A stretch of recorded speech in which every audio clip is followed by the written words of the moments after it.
नमस्कार दोस्तों, विजय गुरु राजस्थान चैनल में आपका स्वागत है। आज हम RBSC की 10th क्लास की बुक शुरू करेंगे, जिसका पहला अध्याय है राजस्थान का इतिहास, एक परिचय। आज हम सिर्फ वही चीज़ पढ़ेंगे जो राजस्थान अध्ययन की किताब में दी गई है, इसके अलावा और कुछ नहीं पढ़ेंगे। तो सबसे पहले इसमें दिया गया है 1949 से पूर्व राजस्थान नाम किसी भौगोलिक इकाई का अस्तित्व नहीं था। ऐसा माना जाता है 1800 ईस्वी में सर्वप्रथम जॉर्ज थॉमस ने इस भूभाग के लिए राजपूताना शब्द का प्रयोग किया।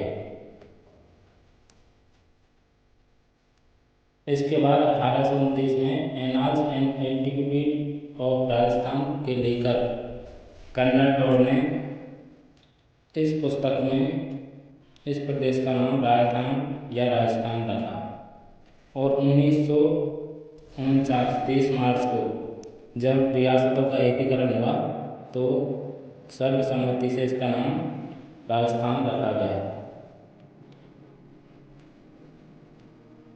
इसके बाद बताया है इसमें कि प्राचीन साहित्य और अभिलेखों में भी विभिन्न भौगोलिक विशेषताओं के आधार पर इनके अलग अलग नाम थे, जो अलग अलग नामों से जाने जाते हैं, जिनका ऋग्वेद में भी उल्लेख है।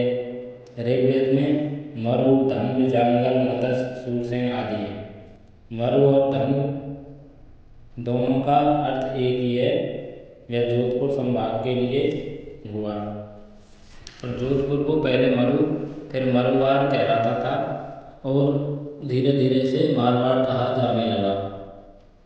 जांगल शब्द का प्रयोग उस शब्द के लिए किया गया जहाँ समी, केर और पीलू आदि होते हैं।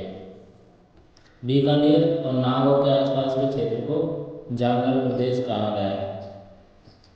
जांगल प्रदेश।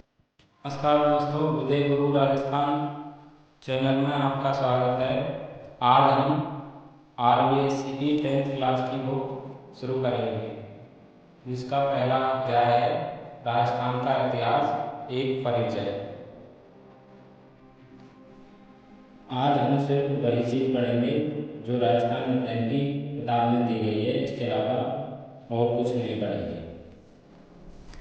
तो सबसे पहले इसमें दिया गया है 1949 से पूर्व राजस्थान नाम किसी भौगोलिक इकाई का अस्तित्व नहीं था। ऐसा माना जाता है 1800 ईस्वी में सर्वप्रथम जॉर्ज थॉमस ने इस भूभाग के लिए राजपूताना शब्द का प्रयोग किया।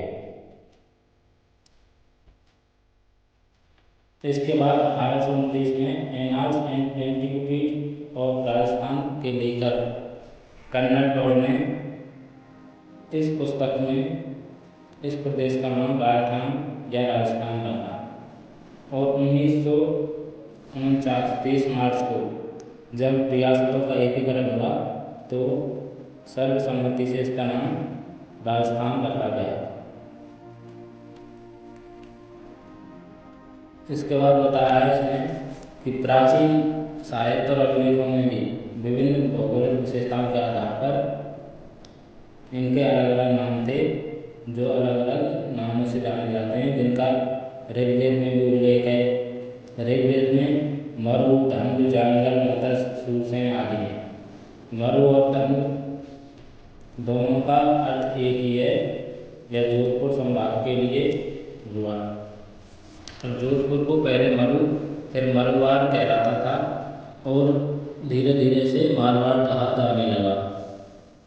जांगल शब्द का प्रयोग उस शब्द के लिए किया गया जहाँ समी, केर और पीलू आदि होते हैं। बीकानेर और नागौर के आसपास के क्षेत्र को जांगल प्रदेश कहा गया है। मत्स्य प्रदेश। मत्स्य प्रदेश अलवर, भरतपुर और जयपुर के कुछ हिस्सों को मत्स्य प्रदेश कहा है। इसका उल्लेख महाभारत में हुआ है।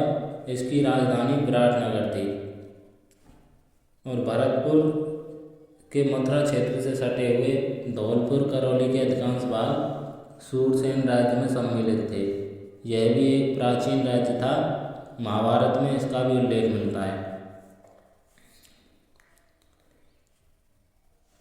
भौगोलिक विशेषताओं के आधार पर भी कुछ क्षेत्रों का नामकरण किया गया था। जैसे माही नदी के आसपास का भाग कांठल के नाम से जाना जाता है, जो प्रतापगढ़ जिले में है,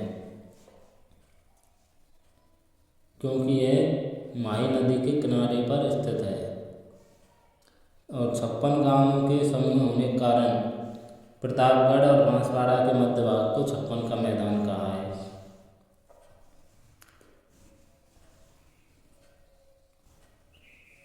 भैंसरोडगढ़ से बिजौलिया तक का क्षेत्र पठारी होने के कारण इसे ऊपरमाल के नाम से जाना जाता है। उदयपुर के आसपास पहाड़ी प्रदेश की अधिकता के कारण इसे गिरवा कहा है। जैसलमेर का प्राचीन नाम मांड था।